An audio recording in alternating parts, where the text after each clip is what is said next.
Salut à tous et bienvenue sur la chaîne. On se retrouve aujourd'hui pour faire le point complet sur toute l'actualité du Real Madrid, avec plusieurs dossiers qui agitent déjà le mercato madrilène. Avant de commencer, n'oubliez pas de vous abonner à la chaîne, d'activer la cloche des notifications et de laisser un like pour ne rien manquer de toute l'actualité du Real Madrid. Et aujourd'hui, on a énormément de choses à évoquer entre les ambitions de José Mourinho, le dossier Mikel Oliz, les renforts défensifs et les derniers mouvements du mercato madrilène. Le Real Madrid entre dans une nouvelle ère après la réélection officielle de Florentino Pérez à la présidence du club jusqu'en 2030. Une stabilité institutionnelle importante pour les merengues, alors qu'Henri Riquelme a tout de même recueilli 35% des voix lors de cette élection présidentielle. Du côté du terrain, José Mourinho veut rapidement se mettre au travail. Selon Diario AS, le technicien portugais considère que les 2 semaines consacrées aux élections ont représenté du temps perdu. Il souhaite démarrer au plus vite afin d'imposer ses idées et préparer la saison dans les meilleures conditions. Toujours selon Diario AS, Mourinho a une vision très claire du profil des joueurs qu'il souhaite voir porter le maillot madrilène. Il veut des guerriers, des joueurs qui courent pour l'équipe, qui mettent leur ego de côté et qui placent l'intérêt collectif au-dessus de toute considération personnelle.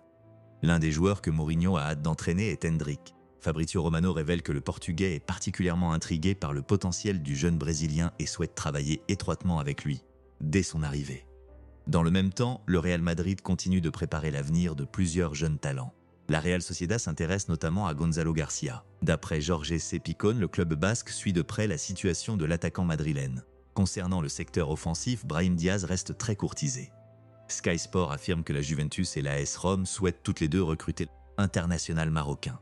Cependant, le joueur privilégie actuellement un maintien au Real Madrid afin de découvrir le rôle que José Mourinho compte lui attribuer.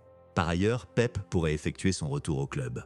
Fabrizio Romano confirme qu'il y a bien eu des contacts entre José Mourinho et l'ancien défenseur portugais afin d'intégrer le staff technique du Real Madrid. Aucune décision définitive n'a encore été prise, mais les discussions existent bel et bien. Passons maintenant au dossier qui enflamme l'actualité madrilène, Mikel Oliz.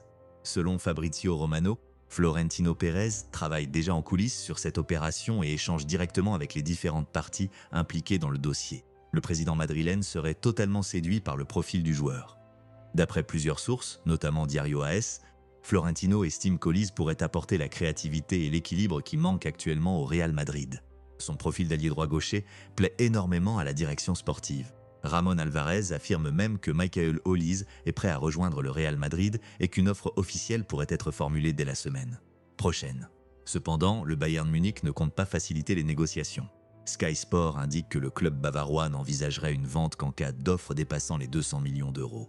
Une tendance confirmée par plusieurs médias allemands. Malgré cela, Florentino Pérez semble déterminé à tenter sa chance. L'idée serait de constituer une attaque composée de Vinicius Junior, Kylian Mbappé et Mikel Oliz. En parallèle, le Real Madrid poursuit son travail de reconstruction défensive. Ibri Konaté a déjà tout signé avec le club madrilène selon Fabrice Hawkins. Le défenseur français devrait rejoindre la Casablanca après la Coupe du Monde et s'engager jusqu'en 2030. Selon Diario AS, la charnière centrale titulaire envisagée pour la saison prochaine serait composée d'Antonio Rüdiger et d'Ibrahima Konaté. Justement, prolongation de Rüdiger serait imminente. Fabrizio Romano annonce que le défenseur allemand devrait étendre son contrat jusqu'en 2027 avec l'approbation totale de José Mourinho. Mais le Real Madrid ne souhaite pas s'arrêter là. José Mourinho considère que la défense représente actuellement la principale faiblesse de l'effectif. Selon Marca et José Félix Diaz, le technicien portugais réclame un arrière-gauche à vocation défensive. 2 noms ressortent avec insistance, Joško Gvardiol et Ricardo Calafiori. José Félix Diaz affirme même que le Real Madrid travaille activement sur l'arrivée de l'un de ces 2 joueurs, considérés comme prioritaires. Gvardiol plaît particulièrement pour sa polyvalence et sa capacité à évoluer aussi bien dans l'axe qu'à gauche. Mourinho apprécie également son adaptation à différents systèmes tactiques. Au milieu de terrain, le Real Madrid surveille toujours plusieurs dossiers prestigieux. Chelsea attendrait une offre officielle madrilène pour Enzo Fernandez. D'après Mailsport, les Blues réclameraient environ 120 millions de livres sterling pour envisager un transfert. Le Real Madrid aurait déjà effectué une première approche, preuve que l'intérêt pour le champion du monde argentin est bien réel. Autre nom suivi, Mateus Fernandes. Fabrizio Romano indique que le prix du jeune Portugais serait désormais fixé à 98 millions d'euros. Concernant Bernardo Silva, la SER révèle que le Real Madrid est véritablement entré dans la course. José Mourinho apprécierait énormément le profil du Portugais au point d'inquiéter l'Atlético Madrid qui se pensait jusqu'ici en position favorable. Le dossier Julián Alvarez continue également d'alimenter les discussions. Sky Sport affirme que le Real Madrid s'est renseigné sur la situation de l'attaquant argentin et qu'il serait même ouvert à une arrivée chez les merengues. L'Atlético Madrid accepterait d'étudier une offre avoisinant les 150 millions d'euros. Cependant, Fernando Hidalgo, l'agent du joueur, a démenti avoir reçu le moindre contact officiel de la part du Real Madrid. Interrogé sur ce sujet, Fabrizio Romano a indiqué que ni le Real Madrid ni l'entourage de Julián Alvarez n'avaient souhaité commenter ces rumeurs. Autrement dit, le mystère reste entier autour de ce dossier. Autre sujet sensible, Marc Cucurella. Marca affirme que le Real Madrid pourrait rejoindre la bataille pour le latéral espagnol, déjà convoité par Barcelone et l'Atlético Madrid.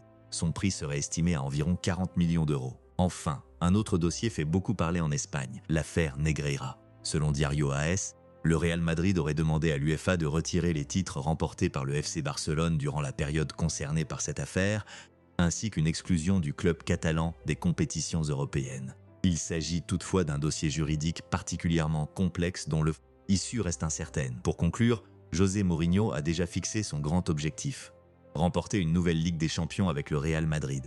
Toujours selon Diario AS, c'est même l'une des principales raisons qui l'ont poussé à accepter ce retour. Le technicien portugais considère cette compétition comme une affaire inachevée avec le club madrilène. Entre les dossiers Michael Olise, Enzo Fernandez, Gvardiol, Calafiori, Julián Alvarez ou encore Bernardo Silva, le Real Madrid s'annonce particulièrement actif sur le marché des transferts. Une chose est sûre, Florentino Pérez et José Mourinho veulent construire une équipe capable de régner à nouveau sur l'Europe. Et vous, quel joueur aimeriez-vous voir rejoindre le Real Madrid cet été? Michael Olise, Julián Alvarez, Enzo Fernandez, ou plutôt un renfort défensif comme Gvardiol? Dites-moi votre avis en commentaire. Si cette vidéo vous a plu, n'oubliez pas de laisser un like, de vous abonner à la chaîne et d'activer la cloche des notifications pour suivre toute l'actualité du Real Madrid au quotidien. À très bientôt pour une nouvelle vidéo.